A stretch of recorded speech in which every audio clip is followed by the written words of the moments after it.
Bismillahirrahmanirrahim. Alhamdulillahirabbil alamin wassalatu wassalamu ala asyrafil anbiya'i wal mursalin wa ala alihi washabbihi ajma'in. Alhamdulillah, mari sama-sama kita panjatkan syukur Allah SWT kerana masih lagi beri ruang dan berpeluang pada malam ini untuk sama-sama kita berada dalam majlis ilmu. Yang saya muliakan tuan penceramah kita Al-Fadhil Ustaz Husaini, yang saya hormati Tuan Imam, barisan Tuan Kuasa Surau, tuan-tuan, puan-puan, ibu-ibu, bapa yang dirahmati Allah SWT. Jadi alhamdulillah, untuk memberkati majlis kita buka majlis kita dengan kitab Al-Fatihah.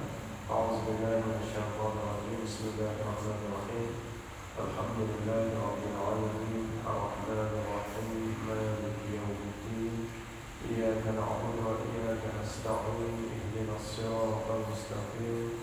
Siratal ladzina an'amta 'alaihim ghairil maghdubi 'alaihim waladdallin. Jadi tanpa yang masuk lagi, ini saya menjemput dan bersilakan Al-Fadhil Ustaz untuk meneruskan sesi kuliah beliau. Dipersilakan.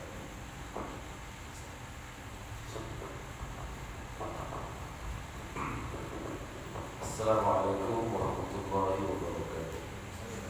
Alhamdulillahirabbil alamin wa bihi nasta'in ala umuri dunya waddin. Wassalatu wassalamu ala asyrafil mursalin wa ala alihi wa sahbihi wa man da'a bi da'watihi wa sanna bi sunnatihi ila yaumil din. Subhanaka la ilma lana illa ma 'allamtana innaka antal alimul hakim.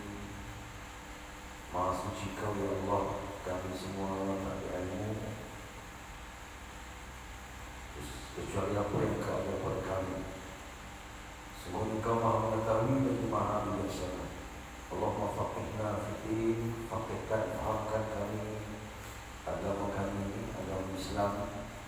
Wa alimna ta'wil, fahamkan kami Quran. Allahumma inna nas'aluka ilman nafi'an, kami mohon ilmu yang beri manfaat. Wa amalan shalihan mutaqabbalan, amal yang saleh, amal yang terima. Rabbi yassir wa la tu'assir, Rabbi tamim bil khair, amin ya rabbal alamin.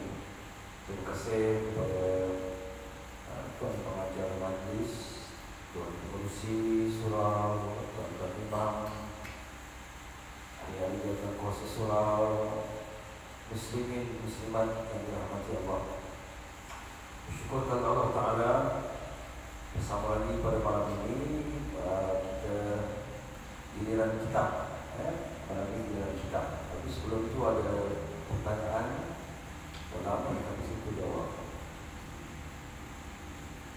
sedikit sebelum saya boleh juga kita kongsi ni berkenaan dengan apa hukum pakai kopiah ada lambang kapal. Dengan dalam bismillah, tapi mungkin dia boleh kita sedikit kongsilah apa para ulama dan hadis-hadis berkaitan. Pakai lambang apa sebenarnya tak masalah.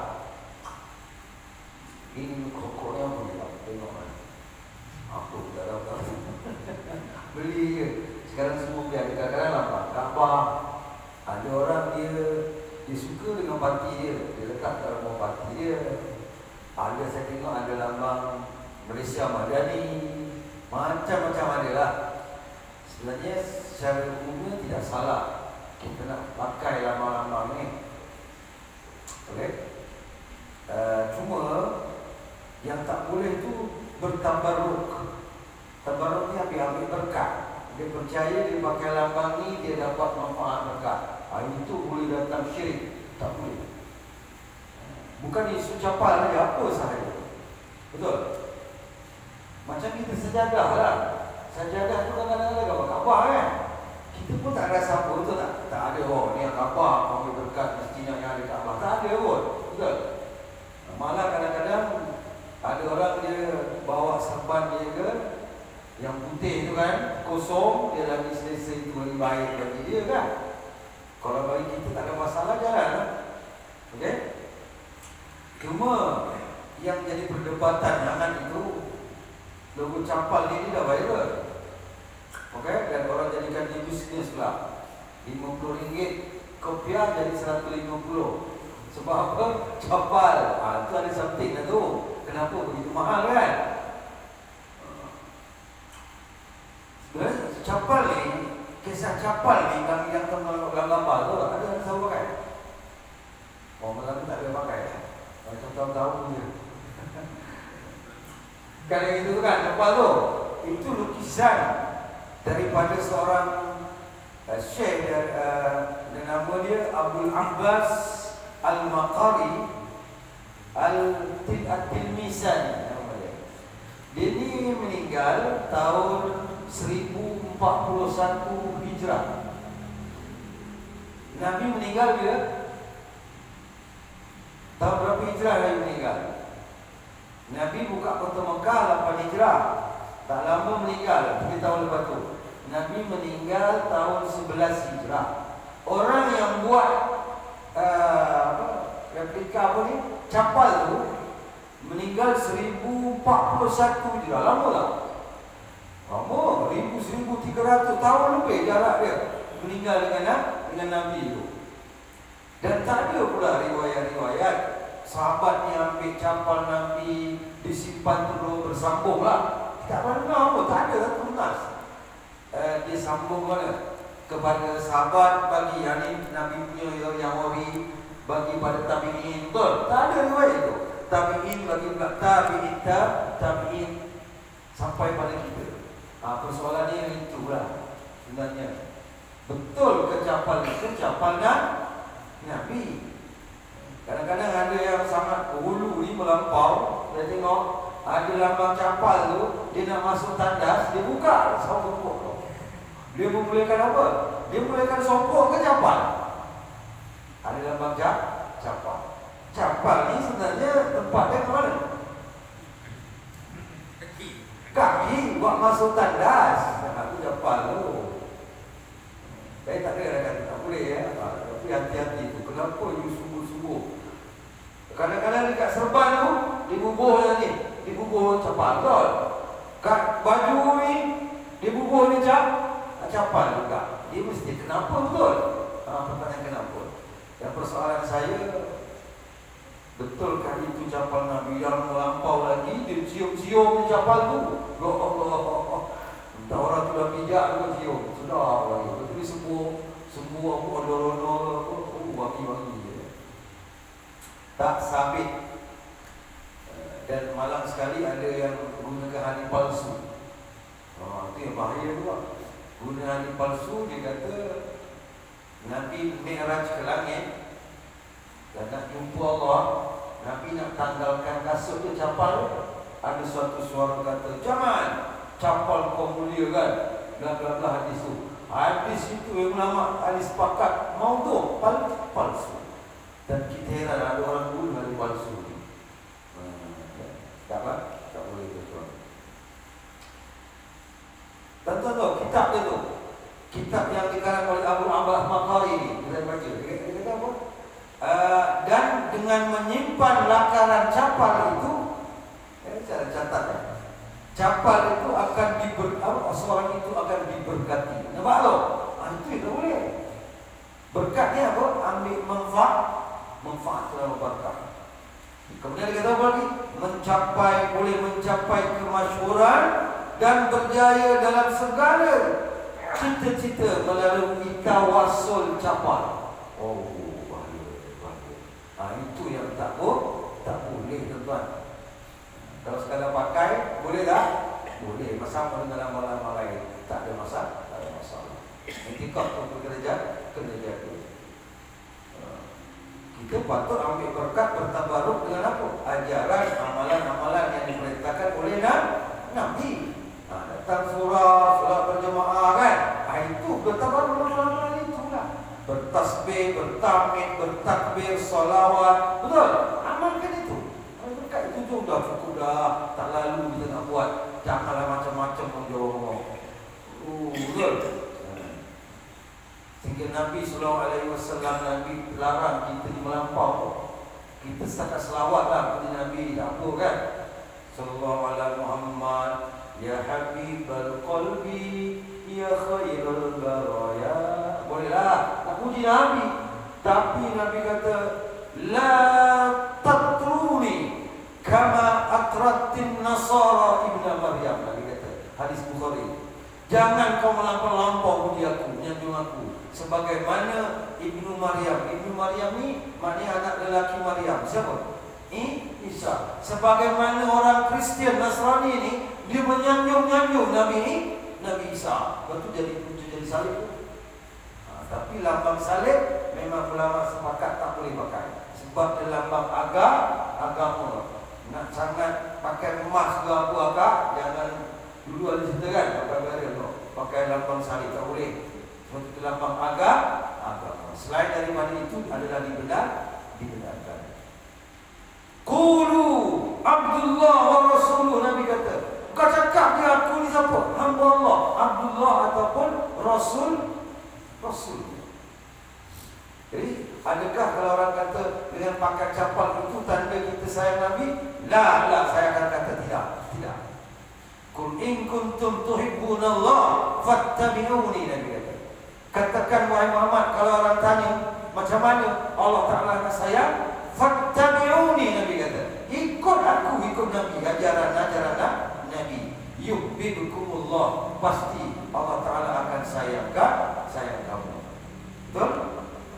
Bagi peringatan lah. Dan terima kasih yang bertanya tu. Kita sedikit ambil ingatlah benda-benda dia baca dulu. Baik, cukup jadi agak-agak nak pakai capal. Ada keperluan ke? Kalau saya lah kan, sampai malam tak payah lah. Bukan apa pun. Lagi-lagi boleh jadikan apa? Bahaya kan? Pakai dia bawa perasaan pilih buat. Aku pakai capal, sini letak, baru letak. Bahaya. Tak payahlah. Bawa macam itu tuan. Belilah sokok 340 tu. Ini murah. Ini free ni. Jelas tuan-tuan ya? Jangan ambil hatilah kalau ada yang pakai tu. Secara mutlak saya tak ada kata haram kan? Tapi kepercayaan itu. Okey? Jelas. Baik. Kita sambung terus dalam kitab Fiqhul Manhaj, fiqh sistematik dalam mazhab Syafi'i ini. Kita dah sampai muka 339, perkara yang membatalkan solat pula. Yang dulu perkara-perkara apa? Sunat. Okey. Sekarang kita ulang balik perkara yang membatalkan solat. Qala musannif rahimahullah, berkata pengarang kitab ini, solat seorang akan batal apabila melakukan satu daripada perkara berikut. Pertama, berkata-kata dengan sengaja. Qaf. Dia sebut qaf tu tak boleh. Qaf tu maknanya dalam bahasa Arab berhenti. Tak boleh. Kalau setakat okey, tak boleh. Satu dia dia boleh gitu, tak boleh. Kan kadang-kadang kita sangkut suara. Nak baca sangkut tak boleh kan? Terpaksa buat, tak masalah. Ataupun tak masalah. Jangan ada suku kata. Okey. Kata-kata yang dimaksudkan kata-kata selain daripada Quran, zikir dan doa. Sebagaimana Nabi sallallahu alaihi wasallam bersabda, "Kunna natakallamu fis solat." Zaid bin Arqam sebut kan, cerita. Kami berkata-kata dalam solat, yukallimu ahaduna akhahu fi hajatihi. Dia bercakap tentang apa? Keperluan ada apa yang dia nak cerita dalam solat. Hatta nazalat hadhihi ayat. Sebab perbuatan mereka bercakap dalam solat itu, turunlah ayat Quran. Apa ayat dia?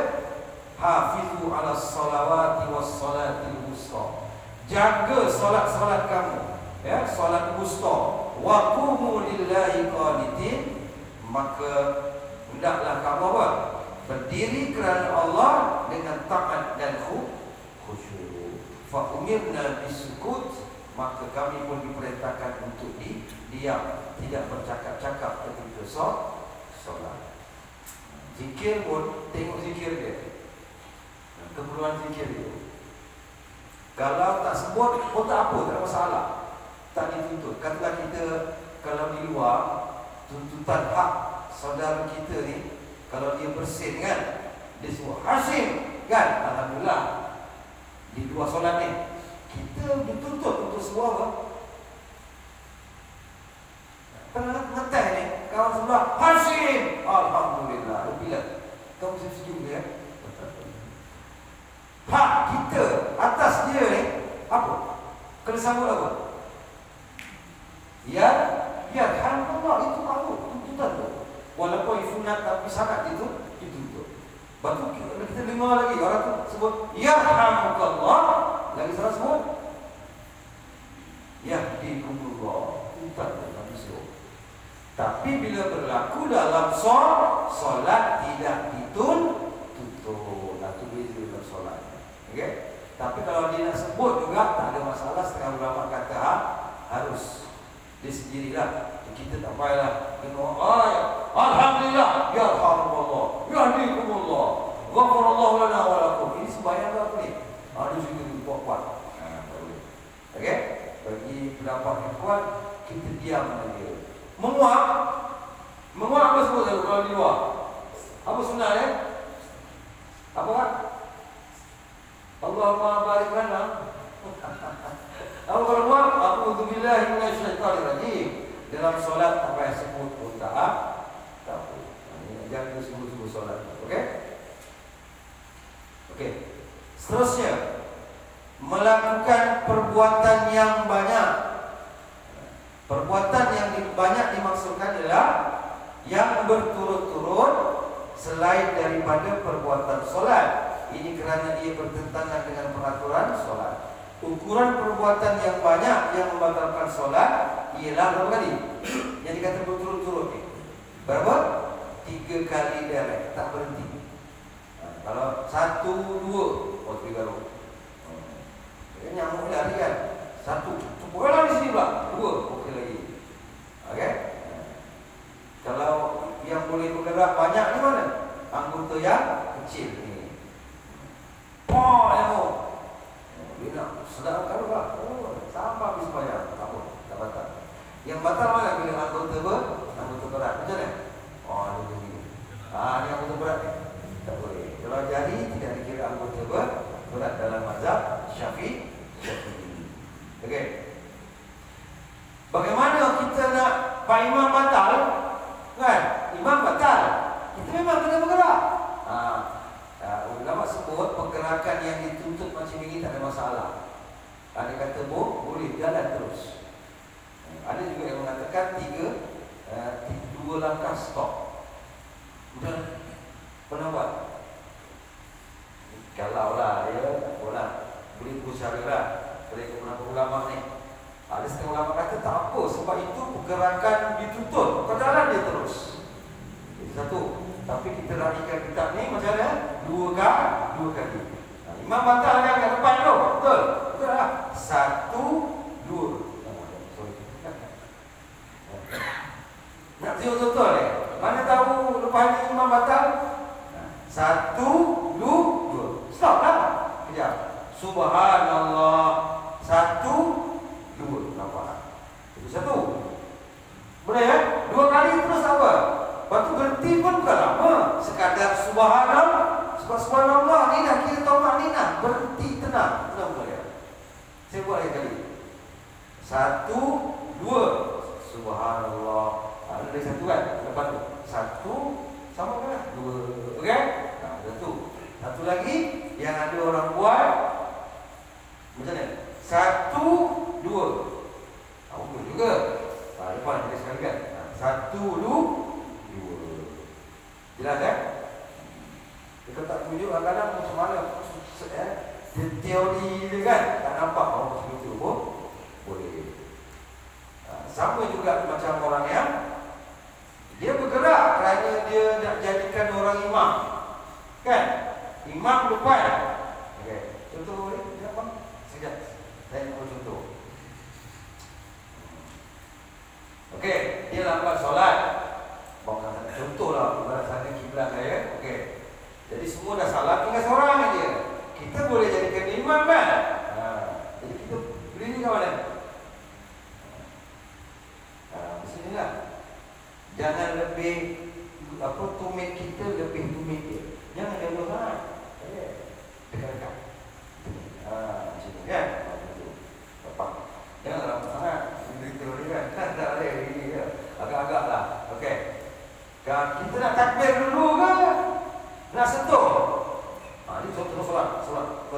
solat. Macam biasa. Okey. Kita solat dah ni. Kita nak takbir pergi di imam kan? Sekarang ni di tengah non je. Solat. Kita nak cuit dulu Allahu Akbar ataupun Allahu Akbar cuit. Mana satu? Cuit dulu. Salah. Tuan tokoh imam dalam sembahyang sedangkan saya belum jadi makmum, tak boleh. Takbir dulu Allahu Akbar, kan? Jadi cuitlah bagi tanda. Sekali cukup lah. Dia pun perasan ke bagi dekat. Kalau jauh sangat tak perasan. Imam pula tak boleh. Sekali cukup, okey? Takbir dulu ke cuit dulu? Takbir dulu, okey? Kita masuk ke Allahu Akbar. Wait sekali. Kan? Yang ini boleh berturut-turut. Allahu Akbar. 1, 2, kan? Okey, terima kasih. Jelas kan? Benda-benda yang kadang-kadang kita tidak jangka. Sebab saya pernah berlaku di Masjid Sepang dulu. Masing-masing buat fiqh sendiri. Sebab yang maghrib berlaku orang ramai. Orang masjid tepi jalan kan. Orang bersinggah di Sepang tu. Ada yang bila bangun ni dah imam dah keluar. Ada yang bangun, ada yang batalkan solat, ada macam-macam tulis. Tengok nampak tu. Benda kita tak jam dulu. Okey, cara-cara kita menjadikan imam dengan pergerakan. Okey, ada masalah? Tak ada, alhamdulillah. Baik, yang ketiga, terkena najis pada pakaian atau badan. Yang tidak dimaafkan ni macam mana? Najis yang memberi kesan, berbekas. Contohnya tai cicak tu yang cair, kan? Bila cair, kalau kita kuih pun kan ada bekas lagi. Itu najis tidak dimaafkan. Itu batal. Tapi kalau yang kering, jatuh dia mungkin sebab kipas kan? Kering kan? Sikit kali itu namanya najis dimaafkan. Jangan terlalu lama sekadar macam mana? Kita terasa kita nampak kuih hilang, okey. Tapi kalau yang cair kerana melekat kat tangan kan? Tak boleh. Baju tu kena tukar atau cuci. Okey.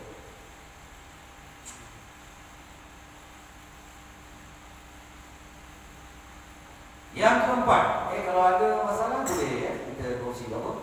Kita tanyalah ada yang. Baik, yang keempat, terbuka aurat walaupun sedikit. Kecuali sebelah bawah. Yang sebelah bawah kan? Ini dia. Kakak kan? Katalah saya tak pakai seluar, tak pakai seluar. Orang tengok dari bawah kan? Nampak tak aurat? Ini contoh kalau tak keseluar. Nampak tak aurat? Itu tidak dikira. Aurat dari bawah tak dikira. Yang dikira atas dan tepi keliling. Okey. Jadi saya dah sebut dulu perempuan kalau dia aurat kan? Dari atas ni.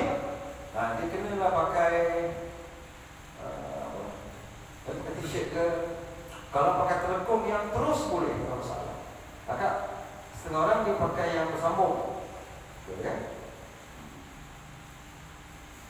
Bersambung kan? Jadi ada batang yang boleh terbuka tu. Itu kena hati-hati. Okey? Jelas kan? Senang yang biasa aku pakai itu macam telekung tu kan? Dia jadi satu kan? Tidak ada masalah lah. Okey? Kalau orang lelaki dia sujud, betul? Kadang-kadang boleh nampak apa lutut perut, betul tak? Kalau kita pakai melekat, dia sujud kan begini kaki kan? Boleh nampak. Itu juga tidak dikira membuka aurat. Kalau terkena angin kuat, dia boleh tutup cepat-cepat, tak ada masalah. Tapi kalau dia tahu aurat dia terbuka, sampai lutut dia terbuka kan? Saja, sedap Isis kata dia. Angin masuk saja je. Itu batal. Yang boleh tutup cepat-cepat. Aurat ni ada tempat-tempat yang terbuka dimaafkan. Contohnya perempuan dia menyapu halaman rumah, dia boleh angkat kaki kain dia sikit. Betis kan? Kerana bimbang kekotoran.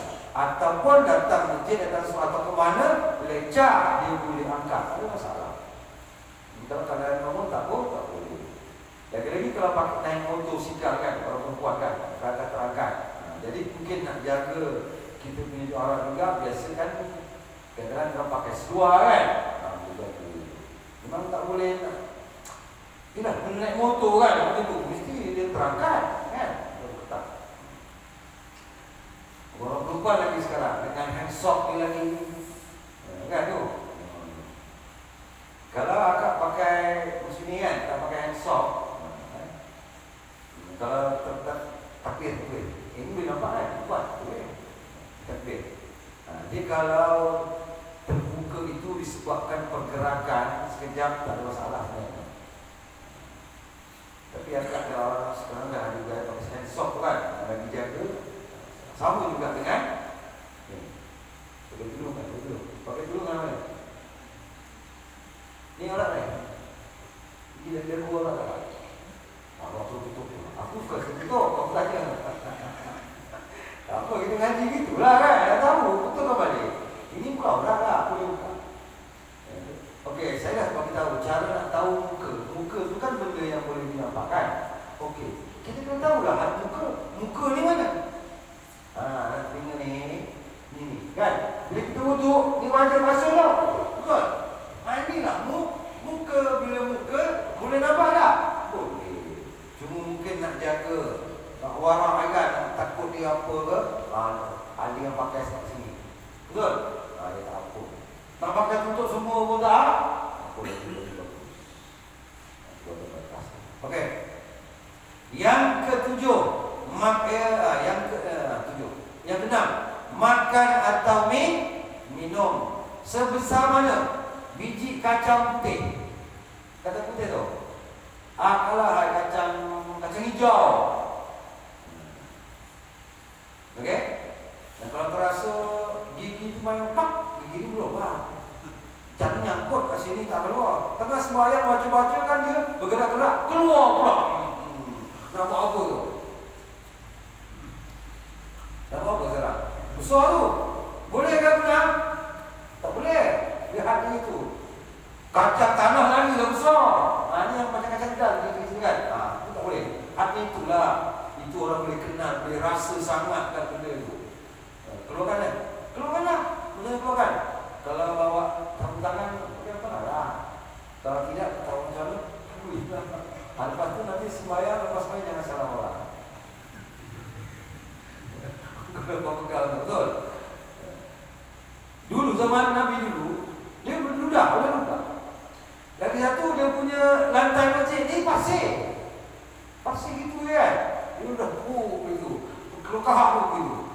Sekarang kita tak anggap tak boleh lah. Takkan dalam masjid ni kita membuang kahak kan. Itu penting bawa sapu tangan tu. Ataupun telekong tu kan banyak tu kan. Salah satu tu untuk apa? Buang kahak.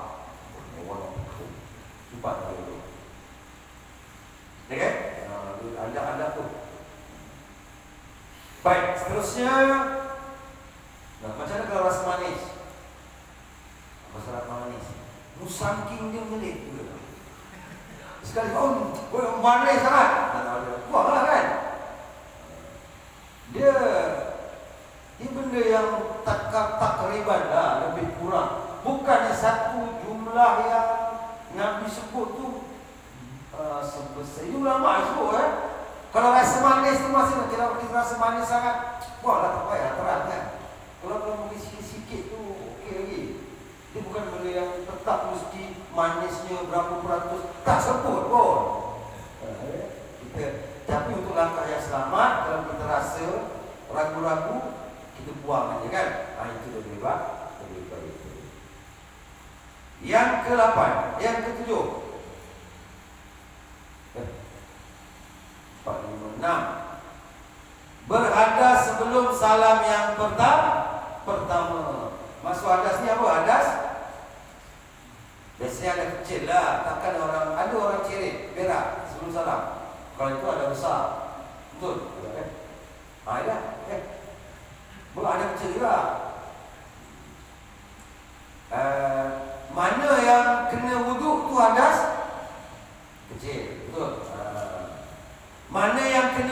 wajib, dia hadas besar. Ada ke orang tengah sembahyang jadi hadas besar?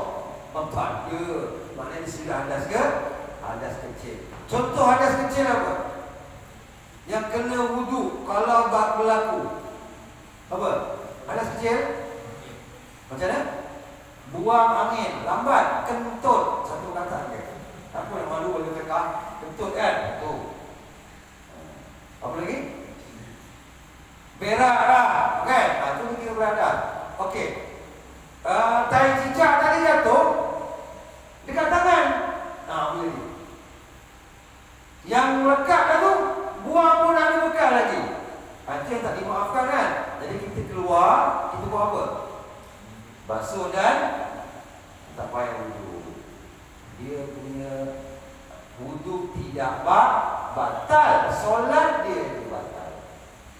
Ya tak? Jelas tak? Tapi kalau hadas, ini beza ni. Kalau hadas ke dia buang angin ke, dia kencing ke, terberak, betul? Dia kena bersihkan dan kena wudu semula. Jelas tak? Beza kan? Baik. Sebelum salam yang pertama, dia tahan kentut tu. Itu merah padam kan. Pak Imamnya panjang tak tu tahiyat tu. Cepat-cepat ya Pak Imam. Assalamualaikum ya. Dia pun Assalamualaikum. Dia tuntut. Boleh. Tapi jangan dia tadi salam pertama tu. Assalamualaikum warahmatullahi. Tuntut kan? Habiskan. Tapi lah, jangan kau salam kedua. Bila kau salam kedua batal solat. Maknanya solat kamu belum habis. Sebab salam kedua adalah sunat. Kita buat wajib aja. Assalamualaikum warahmatullahi wabarakatuh. Jelas kan? Jangan salam lagi. Manubah batas. Betul disebut tadi sebelum salam yang pertama. Kalau selepas salam pertama boleh, tidak batal. Yang seterusnya, berdeham, ketawa, menangis dan mengeram jika terkeluar dengan jelas bunyi dua huruf. Kita sebut tadi. Ya. Ada Pak Arab ni, kalau kenapa Pak Arab berada ni kalau dekat YouTube ni, dia menangis ya. Dia baca ayat ni menangis. Dia pakai mulai dia macam sembahyang fardu baca kuat. Kalau pergi masjid dulu, kuih tu, masjid kabir tu, ramai. Pak Imam pula, kalau pula yang baca tu Syekh Mishari Al-Afasi dengan lagu dia macam-macam kan. Orang belakang menangis. Kan? Macam mana? Syahdu. Dia faham mana? Kita nak nangis apa? Mana tak faham. Dia cerita pasal azab apa kamu. Kita nangis juga, tapi nangis sebab lagu ni. Lagu Semendayu, lagu Piramli. Sedih kan? Itu kelebihan untuk dia lah. Dia boleh faham juga kan bahasa Arab. Kita ni tak faham, buat faham lah. Sebab itu paling tidak kita jagalah kalau kita di solat, kita punya tajwid kan, jaga. Sebab kita tak faham, orang katalah makmum tak faham. Jadi yang disemak kadang-kadang dia punya tajwid itu. Okey. Jadi macam mana kita nak jadi terpujuk tu? Nak tumpu dengan solat betul? Tak faham. Mana dua satu okey. Menangis yes. Jangan keluar suara tu. Okey? Menangis itu biasalah, ada mata, tak masalah. Begitu juga solat tidak batal apabila yang berlaku secara tergesa seperti terbatuk. Okey? Ataupun tak apa orang buat komedi pula kat sembahyang tu tak tahan. Aku tahu kan? Boleh. Jangan keluar mulut.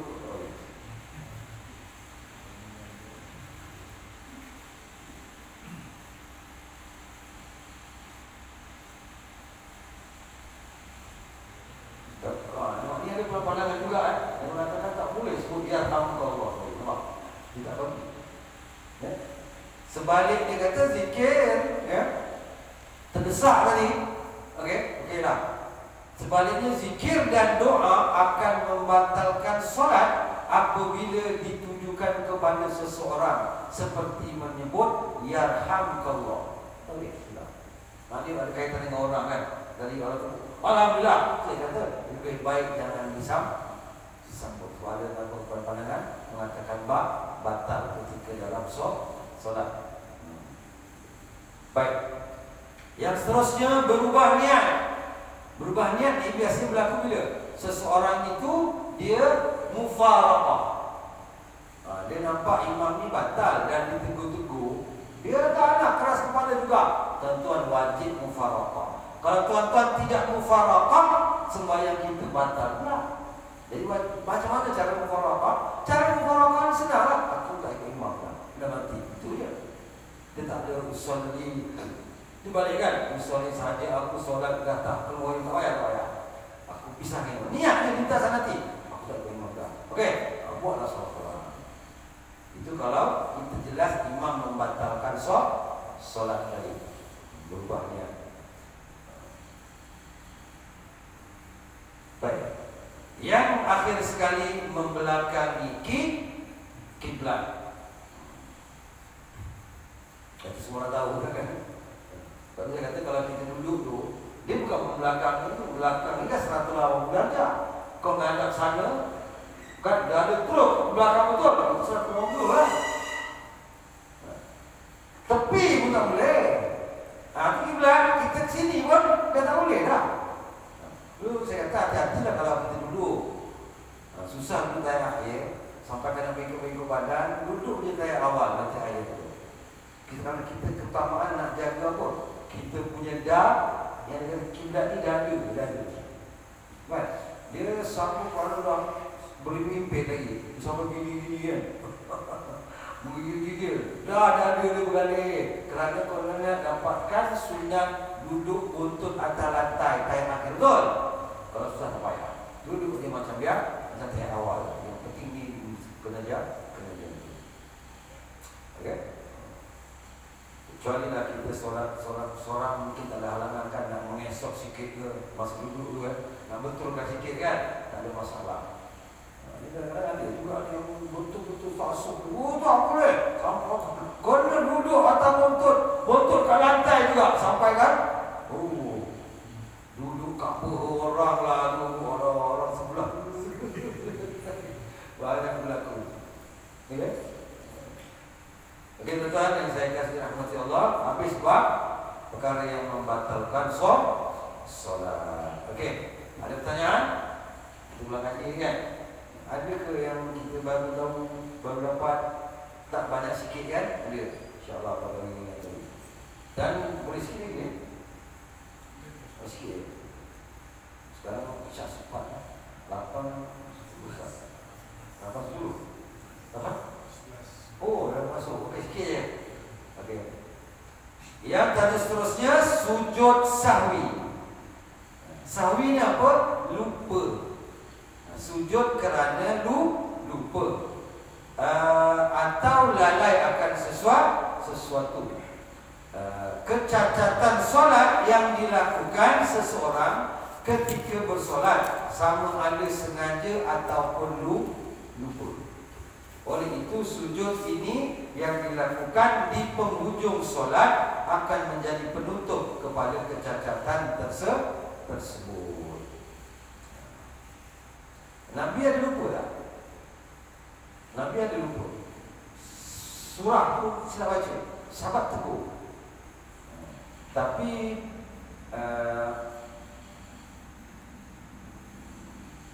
pada perbuatan sifat manusia kan Nabi ni merendah diri kan. Lepas solat pun Nabi kata tak masalah.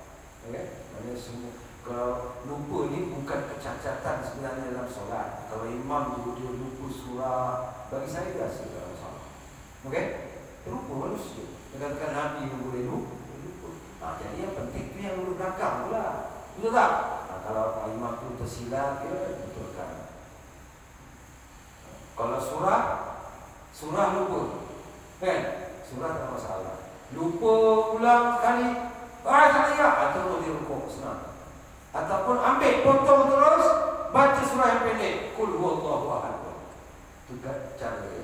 Okey, jangan kau gasak berhenti 2-3 kali 10 minit ulang tak betul-betul. Aduh, tak boleh. Potong terus. Okey. Hukum sujud sahwi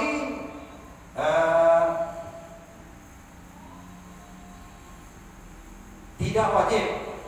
Ya, dia sunat muakkad, sunat yang dituntut. Ia tidak disyariatkan bagi meninggalkan perkara yang wajib. Ada nas tersebut ya. Baik, sebabnya pertama meninggalkan satu daripada sunat ab'ad. Sunat ab'ad, sunat apa? Sunat yang dituntut. Okey, apa sunat yang dituntut?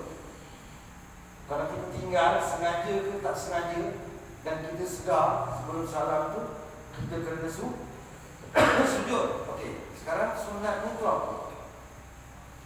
Benda ya. Apa? Tanya awal, betul? Pak Imam tak macam mana? Tak ada mood nama-nama ni. Dia bangun, dia terbangun dia. Batal ke solat? Batal tak? Tak batal. Sunat, walaupun nama sunat dituntut. Akak jangan pula Subhanallah. Tak boleh. Haram. Imam tak batal solat. Yang itu salah batal boleh. Ataupun dia tertambah rakaat, itu boleh.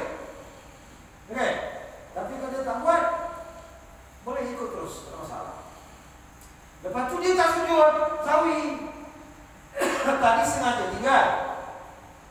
Dia pun tahu dia buat tu sengaja. Sebelum salam dia pun tak nak buat. Kita sebut subhanallah. Tadi dia tinggal dari awal, terus salam aja. Kita pun subhanallah, boleh? Tak boleh, kerana tetap sunat. Okey? Jelas kan? Jangan kita lakukan sunat. Tahiyat awal lagi. Doa kunut lagi. Salawat atas keluarga Nabi pada tahiyat akhir. Kalau selawat pada Nabi wajib. Selawat ni pada tahiyat betul. Lepas tu kalau kita tarawih laju, paling tidak mesti kau baca apa? Allahumma salli ala Muhammad kan? Wa ala ali Muhammad, itu sunat yang dituntut ketika tahiyat akhir. Okey, dia Allahumma salli ala Muhammad kan? Saja nak buat. Dia tak baca, dia nak sujud sahwi saja. Allahumma salli ala Muhammad. Patut salam kan? Dia sujud lagi. Dia saja nak buat. Sebab apa? Dia tinggalkan dulu. Tak banyak lah. Okey. Sujud sahwi. Okey. Kedua, meragui bilangan rakaat. 3 ke 4 ni, 3 ke 4. Cuma nak ambil anak ni, lupa. 3, 4. Jadi nak ambil yang mana? 3 ke 4, 3 atau 4? Akan nak ambil 3 ke ambil 4? 3, maksudnya kena tambah lah. Tambah lagi 1. Bila ragu begitu, orang rakaat. Nanti di ujung sebelum salam, kita sujud sahwi. Macam mana baca sujud sahwi? Maknanya tuan-tuan tak ingat kan? Tak pernah lupa dah ni, baguslah. Subhana man la yanamu wa la yashu. Maha suci Allah yang tidak tidur dan tidak lupa. Yanamu. Coba ni tak apa. Tidak berdiri sebab sunat pun jarang orang buat kan. Kadang-kadang jarang pun kita kadang-kadang lupa rakaat. Betul. Kalau dia okey, dia kata tadi 3 atau 4, okey tak? Betul tak? Macam mana? Tak tahu. Macam mana? Cara sujud sahwi. Sebelum salam, sujud dah. Dia kata tayat akhir kan tak? Dia tadi tinggal apa? Kunut dia tinggal. Sujudlah, ini dah kata ayat. Terus sujud je. Baca apa? Subhanallah la yanamu wa la yashu. Lepas tu terus salam lah. Assalamualaikum warahmatullahi wabarakatuh.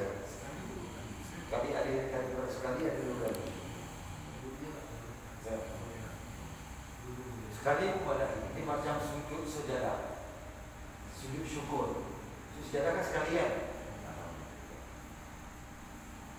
Kira tak okey? Nak tunjuk lagi? Nak lagi detail sok ekor. Sorry, gurau. Kita tengok mana ya, berapa ni? Semua lagi. Kalau kita lupa Ustaz, okey. kalau habis salam kita tidak boleh sujud satu, kita tidak. Dia dah lepas payah dah. Dah habis. Dia kena buat dalam solat. Ada juga pandangan, kalau saya baca tu ada juga pandangan. Tapi asing lah. Maksudnya pandangan yang galak. Macam tuan-tuan nak solat hajat kan. Sebenarnya solat hajat tu, niat hajat tu lepas salam ke sebelum salam? Kan solat Assalamualaikum disujud. Betul ada kan? Betul. Ada yang sebelum salam dia sujud kan? Mana yang paling betul, paling utama? Sebelum salam. Pada sujud akhir, tak payah sujud lagi. Sujud akhir tu ada. Ustaz, nanti sembahyang Isyak Ustaz, nanti lepas sembahyang Isyak buat solat hajat Ustaz. Anak saya nak operation. Saya ada soalan ni. Nak buat solat hajat untuk doa anak dia ataupun berdoa dalam solat fardu Isyak? Mana yang utama? Masyarakat yang ni confuse saya tengok. Doa lebih utama dalam solat fardu, jadi tak payah buat solat sunnah hajat. Bagi tahu wajib makmum nanti sujud akhir tuan-tuan berdoa pada Allah untuk anak dia sembuh. Itu lagi utama. Lagi afdal sebab dalam solat fardu. Saya bagi tahu tak payah ambil semua itu. Jadi berubahlah, alhamdulillah. Ada hajat, kita tak serah, memang tak tahu benda ni. Dia ingat nak hajat tu mesti solat hajat. Sedangkan solat hajat ni di rumah yang utama, betul? Tapi nak buat ramai-ramai bila? Solat fardu. Bila nak kunut nazilah ni? Perlu ke kita lepas Isyak nanti kita buat solat sunat hajat untuk baca kunut nazilah? Perlu ke? Sebenarnya tak ada tanda itu. Kita boleh baca pada rakaat yang akhir baca kunut nazil. Itu lagi utama. Cuma biasalah saya pun pergi juga kadang program ni sekolah-sekolah panggil kan. Ya Ustaz. Okey. Ya, dia sekali-sekala dah pun selalu kan. Dia di situ dia sebenarnya nak kita sama-sama sensitif. Semua orang memanglah saya pun tahu ada beragam yang di Pertuan Sultan Selangor suruh kita nak baiklah. Sebab soalan kalau tanya tak boleh ke Ustaz? Itu problem tu. Bukan tak boleh, memang tak ada Nabi buat begitu. Yang patutnya dalam solat fardu lebih utama. Jadi kita pandang baik itu apa? Sebenarnya nak sama-sama ingat dulu tu kezaliman mereka kan. Nak sama-sama doa. Nanti kalau tak sebut begitu orang selalu gitu kan. Saya kata kalau sekolah memang banyak panggil saya solat hajat kan, tak apalah kita buat latihan salah. Tapi dalam solat fardu kita tak sebab program tu pukul 10 pagi kan, mana ada solat fardu ya kita buat solat kan, tak ada masalah. Tapi saya ingat mana yang lebih utama berdoa dalam solat fardu ketika sujud ataupun sebelum memberi salam pada tahiyat yang akhir itu memang jelas.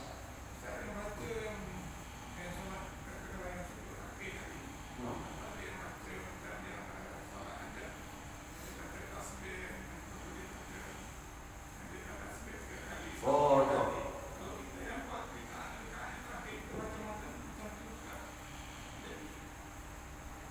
Dia sebenarnya tidak ada kaifiat jelas cara itu. Minta aja apa yang kamu nak. Okey, kita sujud akhir kan? Boleh diharuskan kita untuk tasbih subhanallah, subhanallah ataupun subhanarabbiyal a'la.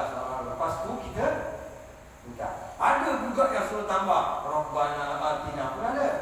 Itu semua pandangan-pandangan daripada ulama lah. Tapi sebenarnya kita terus saja boleh apa?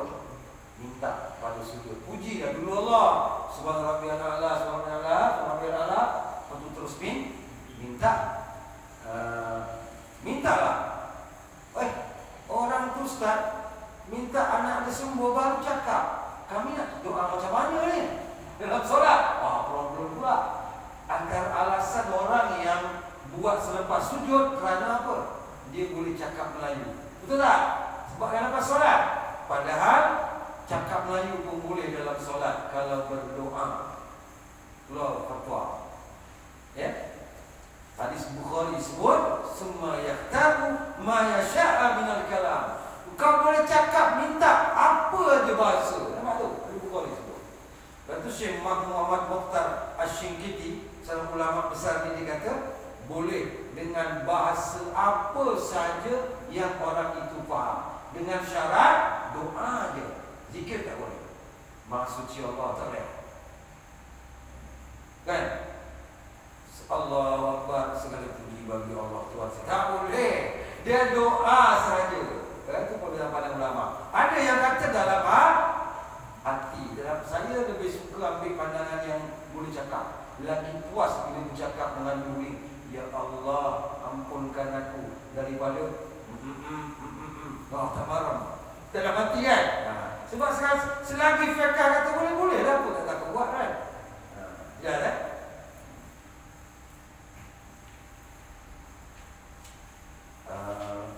Habis ya.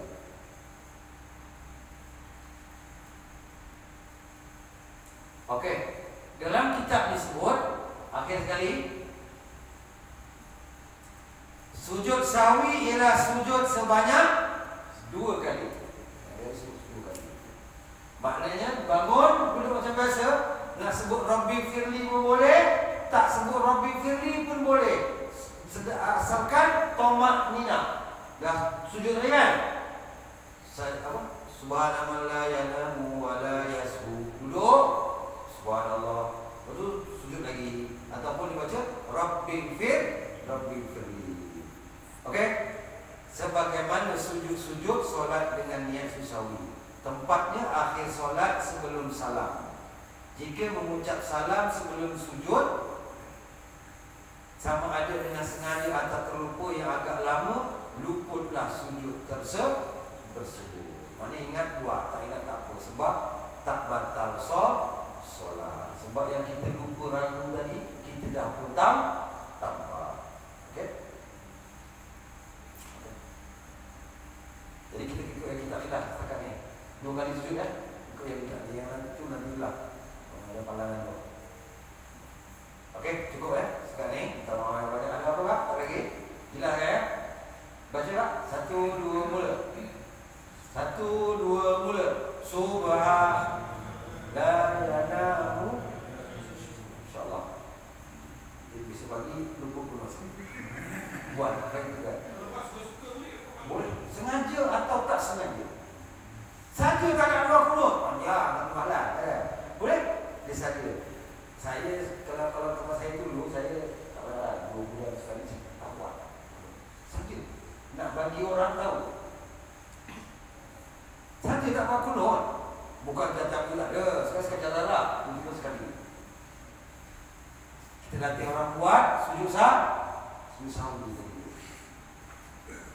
Sebab dia kata sengaja tinggalkan ataupun tidak sengaja disunatkan sujud sahwi. Okey ya? Tak boleh? Okey, jangan apa-apa. Okey, setakat itu saja. Maafkan saya ya, bahasa saya kasar, tak sepandangan dengan tuan-tuan maupun semua. InsyaAllah Allah Ta'ala rahmati kita semua. Aku luka lihada. Wassalamualaikum.